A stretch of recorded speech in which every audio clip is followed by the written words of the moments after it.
এটা হলো আমাদের ছোট্ট কুট্টু সোনা। সারাদিন শুধু দুষ্টুমি করে হ্যাঁ আর শুধুই নোংরা ঘাঁটি আর আমার আঙুলে কামড়াচ্ছে। আর নোংরা ঘেঁটে ঘেঁটে ওরা গা চুলকাচ্ছে। খুব দুষ্টু সোনা এটা।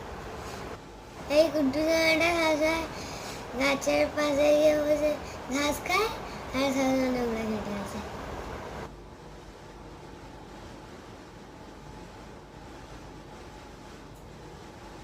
এসিটা বন্ধ করো, ঠান্ডায় গা খাঁড়া হয়ে যাচ্ছে, ওই জন্য আমি করছি।